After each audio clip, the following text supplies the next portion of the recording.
너무 오랜만이지 않나요? 여러분들, 제가 아주 오랜만에 카메라 앞에 이렇게 딱 앉았어요. 제가 요즘 되게 쓸데없이 바빴거든요. 막 일한다고 바쁘기도 하고 논다고 바쁘기도 하고, 그리고 뭔가 이 느껴지는 바이브가 다르지 않나요? 배경이 뭔가 좀 바뀌었지 않나요?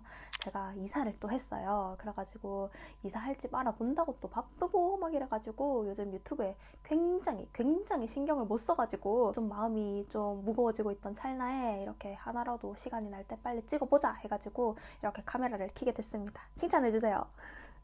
아무도 안 보는 거 아니야 이래놓고. 아무튼 여러분들, 저는 오늘 썸네일에서 보셨듯이 제가 일하고 있는 거에 대해서 한번 그냥 간단하게 얘기를 해보려고 해요.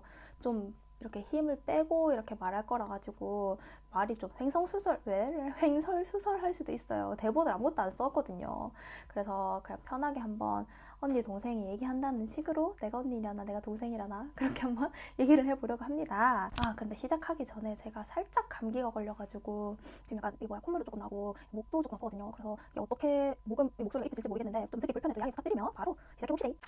저는 요즘 케어기버로 일을 하고 있어요. 어떻게 일을 구하게 됐는지 뭐 그런 거는 이전 영상이 있으니까 한번 참고해 주시고, 지금 일을 시작한 지 한 4개월 정도가 됐거든요. 근데 축하할 소식이 있어요. 제가 어제부로 퍼머넌트 자리를 받았습니다. 퍼머넌트 자리를 받고 또 조만간 또 좋은 소식 하나를 더 들려드릴 수 있을 것 같아요. 그거는 또 나중에 이제 확실해지면 또 얘기를 해보는 걸로 하겠습니다. 아무튼 그래서 저는 4개월 동안 케어기버로 일을 하고 있는데 이 케어기버가 장애인 쪽을 대상으로 할 수도 있고 뭐 노인 쪽을 대상으로 할 수도 있고 진짜 사회적 약자를 대상으로 하는 그런 직업이잖아요. 저는 지금 에이지드 케어, 노인 쪽, 어르신 쪽을 케어하는 그런 일을 하고 있습니다. 근데 한국에서도 이제 케어기버, 그러니까 요양보호사라고 표현을 해야 할까요? 그 에이지드 케어 쪽은 그럼 요양보호사도 시설 쪽에서 상주하시면서 근무를 하시는 분들도 있고, 아니면 뭐 어르신들 댁에 찾아가가지고 서비스를 제공하는 그런 방법도 있단 말이죠. 근데 저는 시설 쪽에서 케어기버로 일을 하고 있어요. 근데 저희는 웰니스 파트너라고 부르는데 이게 케어기버라고 그냥 똑같은 거라고 보시면 됩니다. 여기 뉴질랜드는 요양원을 레스트홈이라고 불러요. 그래서 저는 그 레스트홈에서 일을 하고 있는데, 제가 일하는 곳에 대해서 살짝 말씀드리자면 제가 일하는 곳은 1층이랑 2층이 나눠져 있거든요. 근데 꽤 커요. 규모가 꽤 되는 곳이에요. 근데 1층은 약간 중증 환자들이 살고 있고 2층은 중증이 아닌 경증, 그래서 경증 환자들이 살고 있어서 거기를 레스트홈이라고 부르고, 여기 1층은 호스피탈이라고 불러요. 그래서 저는 보통 2층에서 근무를 하고 가끔 1층에서 근무를 할 때도 있는데 1층에서 근무할 때는 허리가 꽤나 아프더라고요. 꽤나 피지컬한 그런 것들을 많이 해야 돼서 아무튼 그런 일을 하고 있습니다. 저는 요즘. 그리고 여기 이제 살고 계시는 클라이언트, 한국에서는 클라이언트라 그럴까요? 뭐라 부르는지 잘 모르겠어. 그런 분들을 여기는 레지던트라고 하는데 1층, 2층 합쳐서 100명 넘게 되고요. 그리고 신기한 게 한국은 그냥 일반적인 요양원을 가면 한 방에 되게 많은 분들이 거주하고 계시잖아요. 근데 여기는 개인주의가 워낙 좀 심한 그런 나라기도 하고 그래가지고 이렇게 한 방에 한 명씩 이렇게 거주를 하고 있습니다. 그러니까 한국보다는 조금 아무래도 비싸겠죠? 그래서 저는 여기서 지금 4개월을 일했다고 했잖아요. 4개월 동안 캐주얼로 일했어요. 여기가 되게 좋은 곳이거든요. 저는 첫 직장을 되게 좋은 곳으로 구했어요. 그러니까 제가 퍼머넌트로 바뀌기 위해서는 퍼머넌트직에 있는 한 명이 나가야 그 다음 뭐 제 순위라면 제가 그 다음으로 올라갈 수 있는, 퍼머넌트로 올라갈 수 있는 그런 상황이란 말이죠. 근데 여기가 진짜 좋은 곳이라서 그런지 진짜 엄청 오래 근무를 하시는 거예요. 진짜 십몇 년 이렇게 근무하신 분들도 엄청 많아요. 그래가지고 4개월 동안 캐주얼로 근무하다가 어제 드디어 퍼머넌트직을 제의받고 계약서까지 썼습니다. 와. 너무 신났어요 어제. 그래가지고 아무튼 퍼머넌트직을 이제 제의를 받고 저는 풀타임으로 일을 하고 있는데, 한국은 월급이잖아요. 뉴질랜드는 보통 주급으로 받거든요. 근데 여기는 또 2주에 한 번씩 포트나잇으로 줘가지고 2주에 77.5시간이라고 일단 계약서상 명시가 되어 있습니다. 근데 또 이제 다른 사람들 스케줄 빵꾸 나면 제가 가끔 커버도 뛰고 막 이래가지고 77.5시간보단 조금 더 이렇게 일을 하는 것 같아요. 보통 그러니까 주에 한 40시간 정도 일을 한다고 생각하시면 될 것 같아요. 저는 이제 이 케어기버가 이게 헬스케어 과정이거든요. 이 헬스케어가 레벨 1에서 레벨 4까지 나뉜단 말이에요. 근데 저는 한국에서는 사회복지학과를 전공했지만 이 나라에서는 뭐 아무것도 제가 공부를 한 게 없잖아요. 그래서 지금은 일단 레벨 1이에요. 근데 지금 레벨 4 과정을 하고 있습니다. 바로 레벨 1에서 바로 레벨 4로 넘어가게 된 거죠. 근데 나중에 이 레벨에 관해서 어떻게 업그레이드를 할 수 있는지 그거를 제가 다시 한번 영상으로 찍어 볼게요. 그래서 아무튼 저는 지금 레벨 1이지만 레벨 4 과정을 지금 하고 있다. 그래서 곧 영주권 시급에 맞는 27불을 받는다, 이렇게라고 생각을 해주시면 될 것 같습니다. 그래서 지금 레벨 1, 2, 3, 4 여기서 저는 지금 레벨 1이니까 레벨 1의 시급을 말씀드리면 21.5예요. 21불 50센트. 뉴질랜드 최저 시급이 현재 20불이거든요. 그러니까 1불 50센트를 더 주는 거죠, 시간당. 근데 제가 만약에 레벨 4가 되면은 시급 27불을 받아요. 그러면 얼마가 뛰는 거야? 5.5불이 뛰는 거잖아요. 아니죠. 5.5불 맞죠? 5.5불이 뛰는 거잖아요. 너무 좋죠. 근데 제가 일하는 곳에서는 21.5보다는 조금 더 주고, 그래서 저는 21.84를 받아요. 0.34 더 받는 거죠. 그래서 21.84로 지금 근무를 하고 있습니다. 그래서 주에 보통 750에서 800불 정도로 받는다고 생각을 하시면 될 것 같습니다. 근데 이게 레벨 1일 때의 상황이고 레벨 4일 때는 훨씬 더 많은 돈을 받겠죠? 똑같은 일인데 돈 더 많이 받아야 될 거 아니에요. 그래서 저는 이렇게 돈을 받으면서 이런 일을 하고 있고요.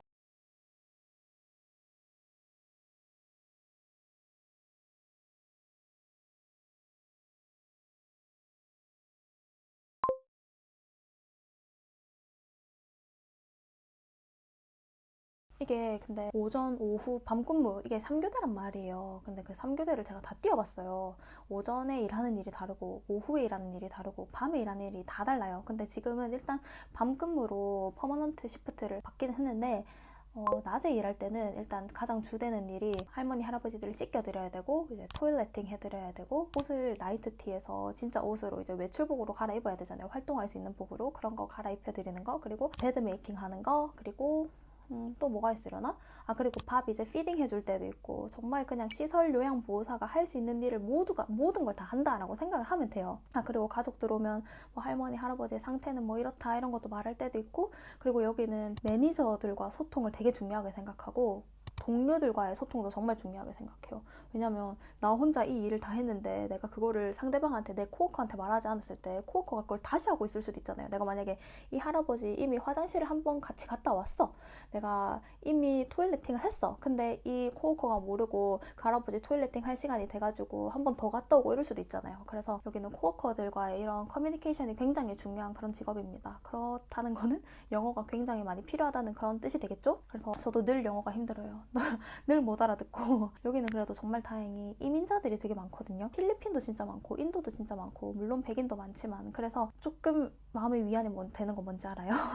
여기 백인들만 많았으면 나는 약간 아무도 눈치 안 주는데 나 혼자 기에 이렇게 쫄려가지고 막 그랬을 것 같은데, 그래도 나 같은 신분, 나 같은 그런 외노자들이 많아가지고 좀 이제 그래도 커뮤니케이션 할 때 조금 더 수월하게 하고, 약간 좀 그런 부담감이 적은 그런 곳에서 다행히 일을 하고 있어요. 근데 요즘 또 백인들이 아주 많이 일을 하고 있어가지고 정말 얘기할 때 정말 귀 쫑긋 세우고 들어야 돼요. 안 그러면 진짜 다 랄랄랄라 다 이렇게 날아가더라고. 영어 언제 잘하게 되려나. 그리고 오후에 일을 하게 될 때는 아침과 반대로 베드에 넣어야 되잖아요. 그분들도 잠을 자야 될 거 아니에요. 밤 시간이 다가오니까. 그래서 외출복에서 나이트티로 갈아입히는 작업을 하는 겁니다. 그 전에 씻길 거 다 씻기고 뭐 티타임 가지고 밥 먹이고 이렇게 하다 보면 오후에 근무가 끝이 나요. 그리고 나이트는 모든 사람이 다 잠을 잘 자면 좋겠지만 그렇지 않거든요. 특히 1층에서 근무할 때, 그러니까 병원에서 근무할 때는 정말 다 잠을 잘 자시거든요. 약 기운에 취해서 그런 걸지도 몰라도. 근데 2층은 그냥 우리 주변에서 흔하게 볼 수 있는 할머니, 할아버지들이 계시기 때문에 정말 배를 많이 누르세요. 그러면 배를 누르면 바로 뛰어가야 된단 말이죠. 그래서 나이트 근무가 저는 지금 굉장히 쉬울 거라고 생각했는데 생각보다 물론 아침 저녁 근무보다는 훨씬 쉽지만 그래도 나이트 근무는 아예 시간이 바뀌는 거란 말이죠. 제가 밤 11시부터 아침 7시 15분까지 일을 해요. 생각보다 나이트 근무가 진짜 쉽진 않구나 이런 걸 요즘 느끼고 있어요. 좀 잘 좀 잤으면 좋겠는데 그렇지도 않아. 그리고 뭐 별별 썰을 한번 다 풀어볼까 합니다. 진짜 여기서 일하면 매번 좋은 일만 있으면 좋겠지만 또 매번 그렇지 않거든요. 진짜 왜 이렇게 나를 힘들게 하는 할머니, 할아버지들이 많은지 모르겠어. 제가 뭐 한국에서 이런 일을 해도 힘들 텐데 제가 제대로 언어도 안 통하는 이런 곳에서 왔으니 얼마나 더 힘들겠어요. 그래가지고 무슨 썰이 있었냐면 제 1층에 계신 할머니가 엄청 심한 디멘시아예요. 치매. 근데 그 치매가 되게 공격적인 성향으로 발현할 수도 있고 아니면 좀 유하게 그냥 엄청 해피한 그런 상태가 지속되는 그런 치매가 있을 수도 있는데 그 할머니는 전자였던 거야. 그 할머니는 되게 공격적인 그런 성향을 가졌던 그런 할머니였던 거예요. 그래서 그 할머니 마음에 안 드는 거 있어 막 때리고 이런단 말이에요. 그래서 제가 한 번은 라운지에 앉아있는 레지던트들을 이제 열심히 이렇게 관찰을 해야 되는 그런 임무를 맡은 거예요. 그래가지고 좀 주의 깊게 이렇게 레지던트들을 보고 있었죠. 근데 그 할머니가 잘 못 앉아 계시거든요. 근데 일어나가지고 돌아다니면 그 할머니가 다른 레지던트들한테 약간 공격을 할 수도 있고, 아니면 그 할머니가 약간 위태위태하게 걸으시니까 좀 넘어질 수도 있고 그렇잖아요. 그래가지고 앉혀야 된단 말이에요, 그 할머니를. 그래가지고 그 할머니 이름 부르면서 와서 나랑 같이 놀자 이러면서 막 엄청 다른 걸로 막 주의를 끌었는데, 그 할머니가 처음에는 뭐 그렇게 잘 놀더니 나중에는 이제 또 짜증났나 봐요. 가만히 앉아있는 것도 싫고 뭐 내가 자꾸 앉으라 하고 막 이러니까 짜증났나 봐요. 처음에는 팔꿈치를 이렇게 때리기 시작하더니 나중에는 여기 팔을 때리기 시작하고, 나중에는 제가 이렇게 잡았거든요. 왜냐면 저는 그때 대처 방안을 배우지 못했단 말이에요. 어디서든. 저 이런 상황이 처음이었어요. 그때 일한 지 얼마 안 됐을 때라 가지고. 근데 또 팔을 또 이렇게 세게 잡지 못하잖아요. 그래서 살짝 이제 그냥 나한테 때리지만 말라 이런 마음을 가지고 이렇게 잡고 있었는데, 또 그걸 너무 세게 잡지 못하겠는 거예요. 그래서 이게 살짝 났는데, 그때 그 할머니가 바로 내 턱을 이렇게 탁 치는, 이거 마이크 걸린 거 아니야? 뭐 이렇게 턱을 치는 거예요. 그러고 가지고 이러고 있었는데 좀 빡치대요. 빡치잖아요. 갑자기 나 아무 잘못도 안 해, 내 때리니까. 근데 그 뒤로 이제 빡쳐가지고 하지 말라고 약간 저도 정색하고 말했거든요. 하지 말고 앉아라고. 어떻게 대처해야 됐는지 아직도 잘 모르겠어. 그렇게 했는데 이제 그 할머니가 뭐 그것 때문에 이제 더 뭐 이제 제어 불가능의 상태가 된 거예요. 그래가지고 다른 분이 와가지고 그 할머니를 잡고 있었는데, 그분도 이제 세게 못 잡으니까 팔을 이렇게 놓자마자 그 할머니가 바로 내 뺨을 이렇게 탁. 그때 뺨을 맞았어요. 처음으로. 그때 뺨을 처음으로 맞아봤어요. 우리 엄마 아빠한테 맞아본 적 진짜 단 한 번도 없거든요. 정말. 근데 이렇게 소중하게 이렇게 귀하게 자라온 제가 남한테 맞았으니, 그것도 뺨을 맞았으니, 그래서 너무 서러운 거예요. 그때는 진짜 그게 너무 서러워가지고 내가 이해를 해야 되나 이런 생각도 들기도 하고, 이런 생각하면서 이제 라운지에 그 일을 뭐 계속 해야 되잖아요. 계속 레지던트들을 지켜봐야 된단 말이에요. 근데 그 할머니는 다행히 이제 방으로 격리 조치가 되고, 저는 이제 제 일을 하면서 너무 서러워가지고 눈물 막 또르르 흘리고 막 그랬던 기억이 있어요. 근데 제가 또 막 그런 거예요. 엄청 계속 얽매여가지고 나 이런 일 못할 것 같아, 이런 성격은 아니거든요. 근데 그 할머니가 또 치매잖아요. 자기가 하고 싶어서 사람을 때리고 그런 게 아니거든요. 자기 스스로 자기를 컨트롤을 못해서 그런 일이 일어나는 거거든요. 그래가지고 그 할머니는 자기 뭐 누구를 그렇게 때려도 나중에 뭐 지나면 기억을 못해요. 자기가 때린 것도 몰라요, 심지어. 그래가지고 뭐 어떻게 그 할머니랑 다시 잘 지내야 되고, 저는 그냥 제 일을 해야 되고, 레지던트들을 정말 사랑으로 이렇게 바라봐야 되고 이렇게 해야 되니까 저는 제 일을 했죠, 계속. 뭐 다행히 그 다음 날까지는 조금 서러웠는데, 그래도 그 다음 날 지나니까 괜찮더라고요, 저는 또. 그래서 그런 경험도 한번 있었고, 또 그 할머니야. 진짜 그 할머니 안 되겠네. 근데 그 할머니는 사실 문제가 많아요. 그 할머니는 저만 때리는 게 아니라 모든 그냥 케어기버들 한 명씩 다 맞아봤을 거야. 제 친구는, 그러니까 제 코워커는 맞아가지고 할머니가 얼굴 이렇게 팍 스매시 해가지고 여기 피가 나는 거예요, 여기 이빨에. 그래가지고 그거 막 사진 찍어가지고 나한테 보내주고 막 그러대요. 그런 일도 있었는데, 저한테 또 그 할머니가 어떤 짓을 했냐면, 밥을 먹을 때 제가 그 할머니 딱 옆에 앉아가지고 밥을 이렇게 피딩해주고 있었어요. 근데 이제 밥을 이렇게 할머니가 잘 받아 먹다가 나중에는 먹기 싫었나 봐요. 그래가지고 또 이제 또 위험한 짓을 하는 거예요. 막 그 할머니 말고 그 테이블에 다른 레지던트가 있었거든요. 근데 그 레지던트가 이제 티를 먹는데, 그 레지던트의 티를 할머니가 가져가가지고 이렇게 약간 만지는 거예요. 근데 그게 뜨거우니까 너무 위험하잖아요. 찰랑찰랑거리는데 컵에서. 그래가지고 제가 그걸 이렇게 뺏었거든요. 하지마 이러면서 이렇게 뺏었는데, 그런 할머니들이 또 힘이 진짜 겁나 세요. 그래가지고 그 할머니가 그 티를 이렇게 자기가 뺐더니 나한테 팍 던지는 거예요. 이건 너무한 거 아니냐고, 시발. 나 진짜 그렇게 힘 좋은 할머니 처음 봤어요. 그래가지고 내 얼굴, 내 머리, 내 옷 다 이제 티로 범벅이 됐던 거지, 범벅이. 그래가지고 당황해가지고 가만히 이렇게 보고 있었거든요. 이렇게 완전 얼빠진 표정으로 이렇게 보고 있었는데, 이제 다른 케어기버들이 와가지고 일단 씻고 오라고, 괜찮다고 이렇게 해가지고 일단 화장실로 가가지고 그때 이렇게 이제 다 닦고. 근데 그때는 다행히 약간 슬프고 짜증나고 이런 게 아니라 그냥 진짜 너무 어이가 없고 너무 약간 그 상황에 실소가 터지는 거야. 그래가지고 이제 겁나 약간 이렇게 실수한 것처럼 웃으면서, 와, 내가 이런 일로 인해 티까지 맞아보네 이러면서 이렇게 막 닦고 돌아갔죠, 키친으로. 여기 가니까 이제 다들 나보고 괜찮냐고 이렇게 물어봐줬는데 진짜 괜찮은 거예요, 마음이. 그래가지고 나 괜찮아 이러면서 다시 일 시작하고, 그 할머니한테 또 뭐 이렇게 밥 먹여주고 막 그랬었어. 진짜 어이없죠. 그런 일도 있었고. 그리고 막 영어 못 알아들어가지고 발생하는 에피소드는 너무 많고 그냥 이제 뭐 굴러다니는 그냥 이야기 보따리예요. 저는 지금 매일매일이 뭐 일하는 게 솔직히 즐겁진 않은데 그래도 이 일을 하는 이유는 저는 이 일이랑 되게 잘 맞아요. 할머니들, 할아버지들이 나의 어떤 행동으로 인해서 되게 고마워하고 그런 것들을 보는 것도 너무 좋고 그냥 서로가 서로에게 예쁜 마음을 전하는 거잖아요, 솔직히.